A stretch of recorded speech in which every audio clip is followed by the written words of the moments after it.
What's up and welcome back to another video, and today we're going to rank the top 5 Borderlands games of all time. Let's jump straight into my criteria. For me, the key components of a Borderlands game that makes it one of the most wacky and amazing experiences in gaming is the loot chase, the characters, and the amount of content that you get even after you've hit the max level. Now, with all that out of the way, let's just dive straight into today's list. Coming in at our number 5 spot, we have Borderlands 3.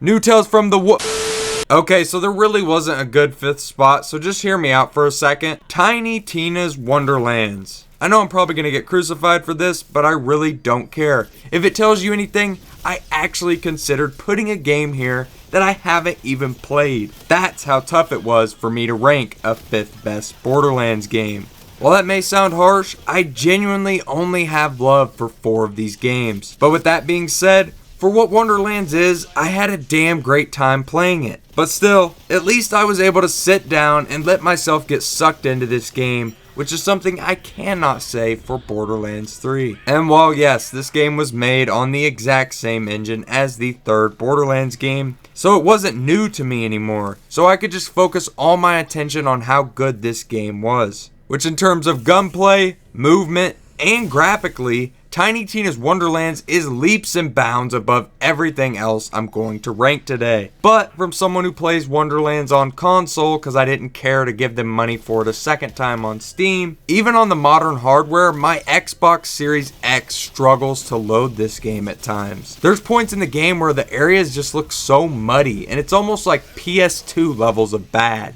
But that list of things that this game does leaps and bounds better than the others, if you remember back to my criteria, the movement, the graphics, are both not things that I'm playing a Borderlands game for. So, you can imagine if the best thing about this release are the things I really don't care all that much about, that this game wasn't really made for me. And for that, I think you should be able to understand why I couldn't give old Wonderlands here a higher ranking. I'll say the way anointments were handled was much better than that of Borderlands 3. But, I really don't like anointments. The story was a massive upgrade from 3 in my eyes at least, but the villain, who's known as the Dragon Lord, is honestly pretty generic the more I look back. From the name, character design, and even a part of the motive, all the way up to the final boss fight. It's just pretty forgettable if you ask me. And if you haven't bit the bullet by picking this game up yet, and if you're curious if the story is worth it, it's really not. While I enjoyed it at release, I have yet to get myself to go back and play it all the way through on a second character.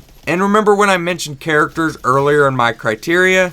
Well, Wonderlands has easily the most forgettable cast of characters. Other than the returning NPCs, the Dragon Lord is literally the only character I can name off the top of my head. Even the playable characters are forgettable at best, with no real distinguishable traits. Being able to combine the classes was an awesome idea, but you've already seen about half the game by the time you get to merge. Like I said, awesome idea, but the execution just falls far from the tree. But in terms of the way the game looks and plays, phenomenal for the most part. While I still can't stand some of the crazy particle effects and splashes of garbage on the screen, I guess I was just ready for it at this point.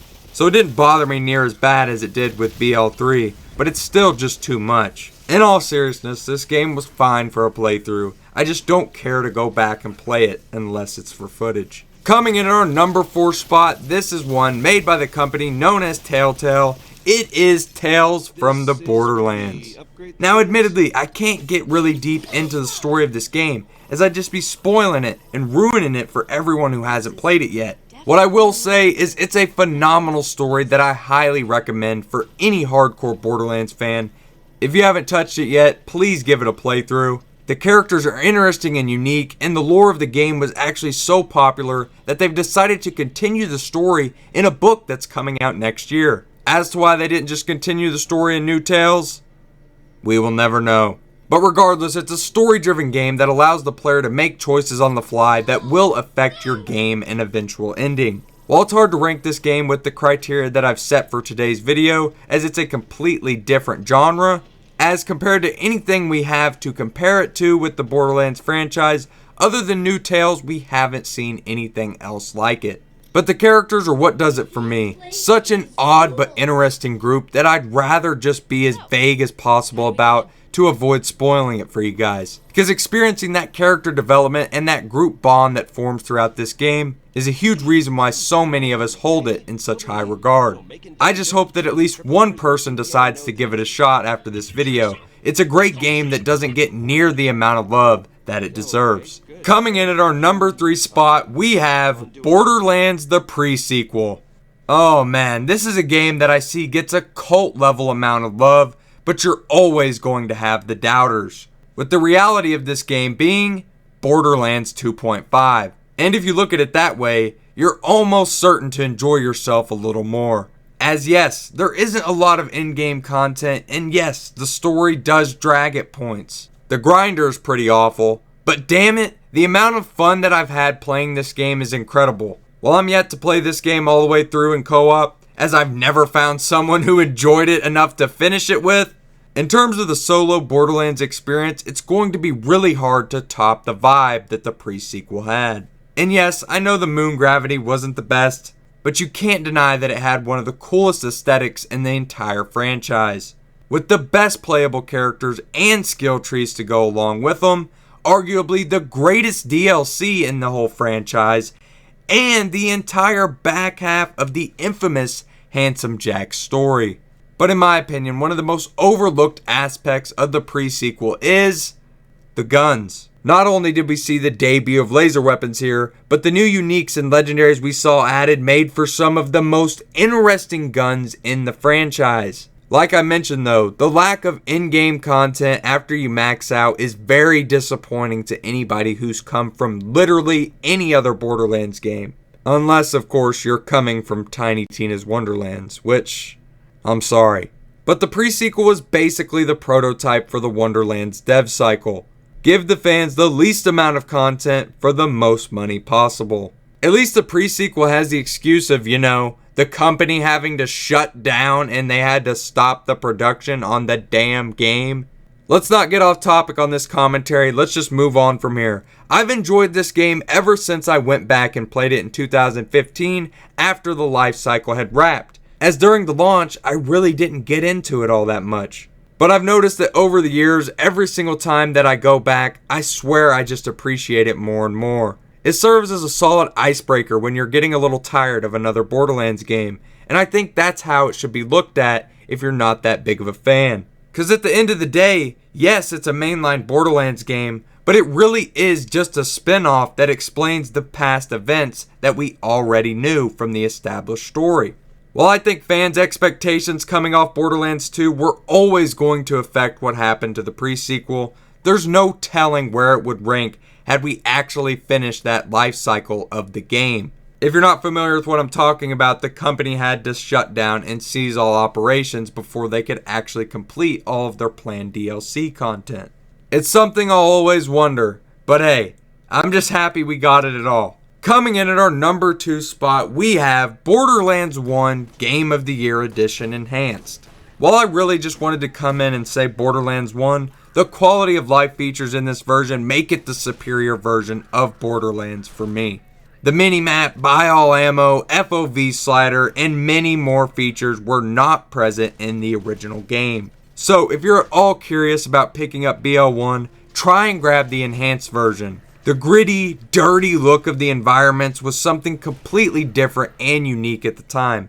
And still to this day, I'd argue we're yet to see anything come close to the unique art style and aesthetic that this game had. Even in the later sequels, you don't see anything like what we had with Borderlands 1. One of the biggest criticisms is that a lot of the maps can blend together with a lot of the same color palette. For me though, there's still enough that's unique about each one of these maps that I'm able to basically traverse them blindfolded at this point. As for playable characters, you've got Brick, Lilith, Roland, and Mordecai. Easily the most limited action skills in the series, but they more than make up for it with their build diversity.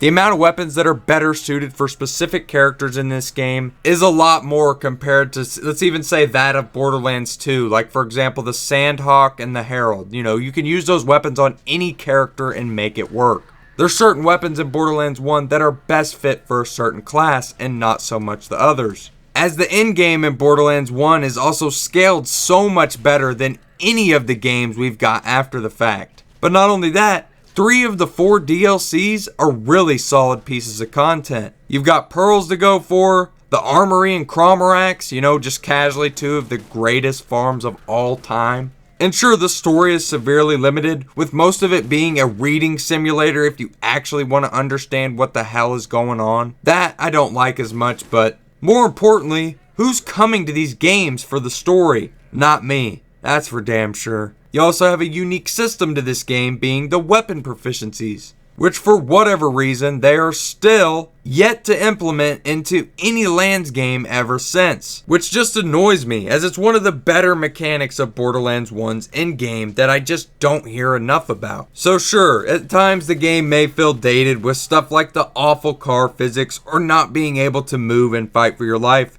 but once you look past those glaring flaws that really should have been fixed, I can't deny that. I still look back on this game fondly, and anytime I boot it up, I'm guaranteed to have a good time. Honorable mentions. While there isn't an infinite amount of games to choose from, if I were to have made this list a top 10, we could just go ahead and insert Borderlands 2 Xbox One version at 6th, the 360 copy at 7th, which fun fact was the first version of BL2 that I played. Fuck it, even though I haven't played it, the Nintendo Switch version of BL2, you can go ahead and just toss that in at 8th. Because I'd rather go out and buy the console and the game before I went and installed Borderlands 3 again. And we can just go ahead and throw the PS Vita version in at 9th, which I actually did play. I mean, come on now. We all know damn well there ain't any other Borderlands game that should have made the list. Borderlands VR would have been 10th, I promise. Borderlands 3 was never making the list. Coming in at our number 1 spot, you know what the fuck it is. It is Borderlands 2. The game I am still enjoying till this very day, 11 years later. No matter what I start to go on about right now, there's nothing that can really describe the way a hardcore Borderlands 2 fan feels. The only way you can understand is by having played it yourself. Whether you were around for the golden age or you're still trying to live out your own personal peak with the game right now. More than likely, you clicked on this video knowing that Borderlands 2 was going to land in the number 1 spot. Maybe even not because of what you thought I was going to say, but because of what you think. You see, whether the Borderlands 3 guys want to admit it or not, every day I see comments echoing the real community's reaction. And overwhelmingly, I see more love for Borderlands 2 than I see any other installment. Is it because we're stuck in the past, fueled by nostalgia of yesteryear, and we're just wrong for sharing the opinion that Borderlands 2 is an all-time classic? The answer to those questions is an outstanding no. While everyone is entitled to their opinion, and I know I'm more than likely going to receive backlash for not mentioning the third game on the list, at least in any positive way, right? In my opinion, Borderlands 2 is not just the best Borderlands game. It is my personal, all-time favorite game, meaning that I do hold it in very high regard, and anything that follows it has some incredible shoes to fill. And I could go on and on, talking about the amount of raid bosses, the most memorable cast of Vault Hunters, my favorite version of the loot system, Handsome fucking Jack, the slow progression in the beginning, that by level 80, you'll have experienced only about a quarter of what the game has to throw at you. And a quarter might be me being generous. Just the randomness of it all, man. Whether it's the world drops, rare enemy spawns, all the memorable farms that players still enjoy doing till this very day. Like I said, I could sit here and tell you why it's the greatest game all day long, but no matter who I'm talking to, Borderlands 2 was the best chance I ever gave a video game. Thousands of hours, countless memories and moments that I'll always look back on fondly, and most importantly, the community that I share the love of this game to. So, if you haven't played this game yet, what the hell are you doing? But yeah, that's really it for me today, guys. I'd love to hear what you think is the best Borderlands game down in the comments below. Also, I just wanted to say thanks for watching this video out until the end, and I really hope you all did enjoy today's video. If you did, make sure to smash a like on it and subscribe if you guys are new. Also, go ahead and give me a follow on Twitter if you have not already. The link will be in the top of the description. And one more thing, if you have any ideas for future top 5s here on the channel, I would love to hear them in the comments section down below. Either way, I love you guys to death. Please take it easy out there, stay safe, and with that, I will see you all in the next one.